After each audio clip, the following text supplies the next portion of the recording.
मुंब्रा का सबसे पुराना और पहला होलसेल मार्केट सुपर दाना बाजार, जहां आपको मिलेगा चावल, शुगर, ऑयल आदि चीजें, वो भी होलसेल के भाव में। एक बार जरूर आए सुपर दाना बाजार, जो कि MM वैली ऑर्चिड टावर के नीचे है।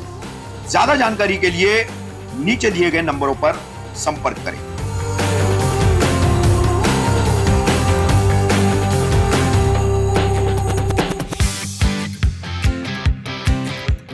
वर्ष 2016 के मुंब्रा के चर्चित साजिद अंसारी हत्याकांड में थाने सेशन कोर्ट ने मजीद गन्ना, मोहम्मद उस्मान, सिद्दीक काजी को सुनाई उम्र कैद की सजा। जानिए RTI एक्टिविस्ट साजिद अंसारी हत्याकांड का क्या है पूरा मामला।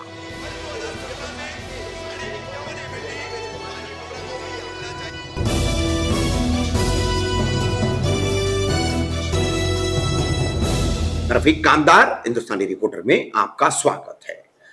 जनवरी 2016 में कौसा दारुल फलाह परिसर में एकॉर्ड कॉम्प्लेक्स से लग करके बिल्कुल दारुल फलाह की जो पिछली गली है, यहां पर नाइक चाल और उसके बाद सुल्ताना बिल्डिंग में रहने वाले सूचना अधिकार कार्यकर्ता RTI एक्टिविस्ट साजिद अंसारी की हत्या कर दी गई।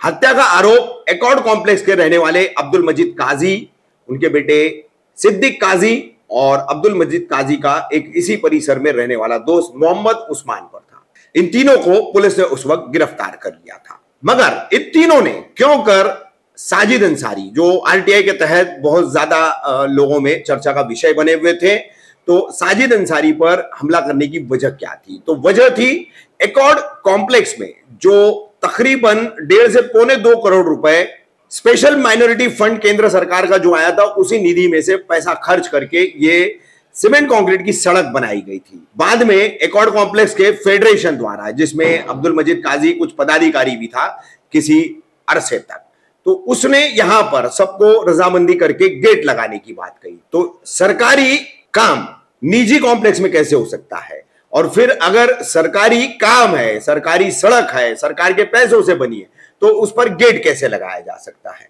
इस पर साजिद अंसारी और मजीद काजी के बीच विवाद हुआ और इसी विवाद के चलते जनवरी 2016 में साजिद अंसारी की चाकू से हमला कर, लाठी डंडों से हमला कर अब्दुल मजीद काजी और मोहम्मद उस्मान ने हत्या कर दी थी। उस दौरान घटनास्थल पर अब्दुल मजीद काजी का बेटा सिद्दीक भी पाया गया था, इसलिए उसे भी आरोपी बनाया गया था, मगर थाने सेशन कोर्ट से उसे जमानत मिल गई थी। लगभग 2016 में तत्कालीन मुंब्रा पुलिस स्टेशन के एडमिनिस्ट्रेटिव PI MD जाधव, इन्होंने इस पूरे मामले की जांच की थी और चार्जशीट कोर्ट में फाइल की। कोर्ट ने कुल 8 गवाहों को इसमें जांचा है। सरकार की ओर से सरकारी वकील विनीत कुलकर्णी थे। वहीं मरहूम RTI एक्टिविस्ट साजिद अंसारी के परिवार, खास करके उनकी बड़ी बहन आयशा अंसारी, जो लगातार 8 साल से इस पूरे मामले में बगैर चूके हर तारीख को कोर्ट में हाजिर रहती थी, हर सुनवाई में हाजिर रहती थी, और उन्होंने अपनी तरफ से अपने एक हाईकोर्ट के वकील शांतनु फंसे को जो है केस के कामकाज के देखरेख के लिए नियुक्त किया था वॉचिंग एडवोकेट के तौर पर।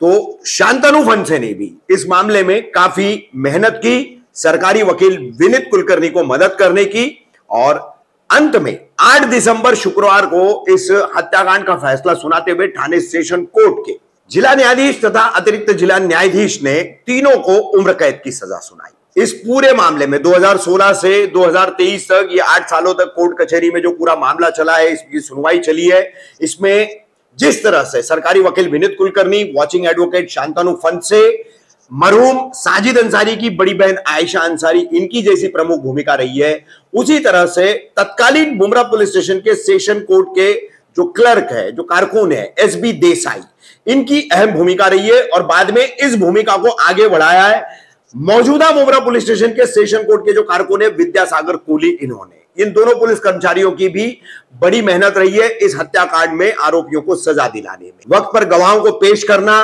गवाही से पहले उनके जो चार्जशीट में बयानात है उनकी तैयारी करवाना, यह सारा काम SB देसाई और विद्यासागर कोहली ने किया।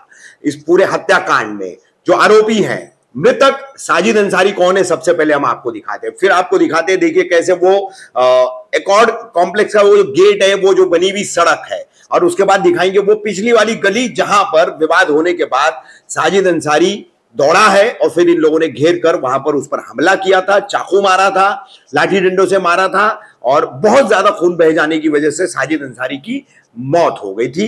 वो गली भी हम आपको दिखा रहे हैं।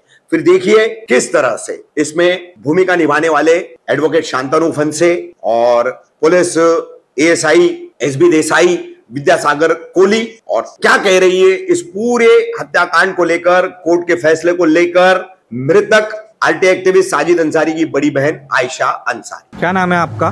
मेरा नाम आयशा शाकिर अंसारी। 2016 में दारुफला मस्जिद के पार जो गेट का विवाद चल रहा था उसमें साजिद अंसारी आपके भाई थे, उनका मर्डर हुआ था 2016 जनवरी में। हाँ। तो आज 8 साल बाद इतना बड़ा फैसला आया है कोर्ट की तरफ से, तो उस बारे में आप क्या जानकारी दोगे?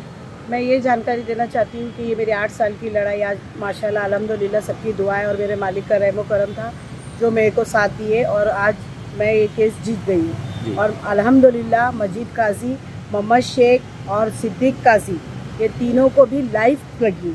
अच्छा। यानी जब तक रहेंगे उम्र कैद की सजा लगी। हाँ, आजीवन कारावास उन लोगों को। हाँ, उन लोगों को तीनों को यही सजा लगी है। और उन लोगों है ना, मैं ये दुआ करती हूँ दिल से कि मेरे लिए जिसने भी दुआ किया है। तो आपकी तरफ से सरकारी वकील और आपने कोई एडवोकेट वॉचिंग के लिए खड़ा किया था, उनका नाम और क्या उन्होंने आपकी तरफ से 8 साल में मेहनत की, आप थोड़ा उस ऊपर बताइए हमको। हमारे सरकारी पीपी विनीत कुलकर्णी सर जी, और हमारे हाईकोर्ट के शांतनु फंसे जी, जो हमारे हाईकोर्ट को मतलब उन लोगों ने, मजीद गन्ना ने 9 बार बेल डाला है जी, जो यहाँ से लेके सुप्रीम कोर्ट तक गया है, दिल्ली तक गया है। अल्हम्दुलिल्लाह सबकी दुआओं से कि आज उसको कहीं से भी बेल नहीं मिली है, हर जगह उसको अल्लाह ताला ने जलील कराया और आगे भी इंशाल्लाह वो ऐसे ही परेशान और रखड़ेगा। वो मेरी दिल से दुआ है ये। और हमारे देसाई सर ने भी हमारे लिए बहुत मेहनत की है और हमारा बहुत साथ दिए। मैं तहे दिल से सारे लोगों का तहे दिल से बहुत बहुत शुक्रिया अदा करती हूँ, सबका। रफ़ीक भाई का भी करती हूँ, जो हमारे रफ़ीक भाई है, उन्होंने भी मुझे बहुत सपोर्ट दिए और मेरा न्यूज़ को ऐड किए। ये मेरे लिए बहुत फ़ख्र की बात है।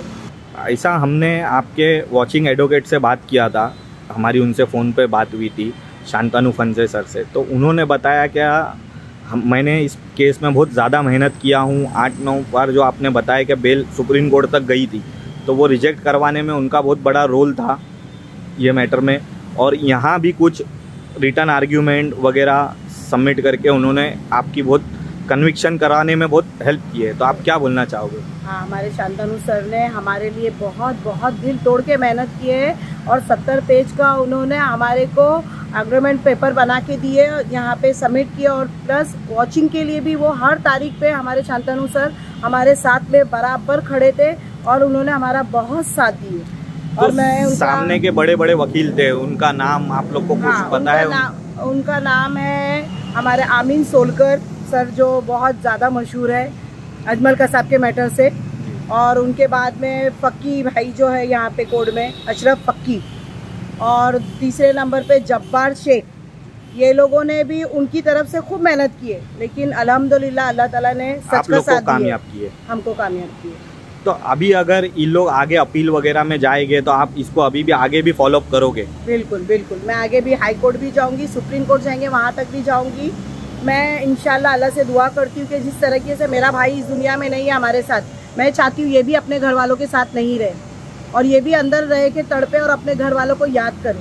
अच्छा, इनका बेटा सुनने में आ रहा है कि बेल पे बाहर था और उसको भी आज कोर्ट ने सजा दी है। ये बात सही है, उसको भी लाइफ दी है। हमने ऐसा सोचे नहीं थे, हमने सोचे थे उसको कम सजा लगेगी, बट हमारे कुलकर्णी सर और हमारे शांतनु सर दोनों ने खड़े रह के जज साहब को बताया है कि ये जो आदमी है, जो सिद्दीक काजी, इसने ये आज 35 साल या 30 साल इसकी जो भी एज होएगी, ये उम्र में भी ये बाहर है, आज घूम रहा है, बेल पे बाहर घूम रहा है। लेकिन मेरा भाई 34 एज में दुनिया छोड़ के चला गया, तो इस दर्द का एहसास उसके बाप को, मजीद गन्ना को भी होना चाहिए ना। तो मेरा ऐसा कहना है कि बस इन लोगों को कभी नहीं निकल सके। आपको कोर्ट के ऊपर भरोसा था, आज आपकी कोर्ट में लड़ाई जीते हैं आप? मेरे को पहले मेरे अल्लाह पे भरोसा था और अल्लाह के बाद में मुझे मेरे वकील शांतनु सर फंसे के ऊपर बहुत ज़्यादा भरोसा था, हमारे कुलकर्णी सर के ऊपर बहुत भरोसा था और हमको बैकिंग देने के लिए हमारे देसाई सर थे। तो मुझे अल्हम्दुलिल्लाह बहुत सपोर्ट मिला है और सबकी दुआएं हैं। और सबका मैं तहे दिल से बहुत बहुत शुक्रिया अदा करती हूँ। अस्सलाम वालेकुम रहमतुल्लाह।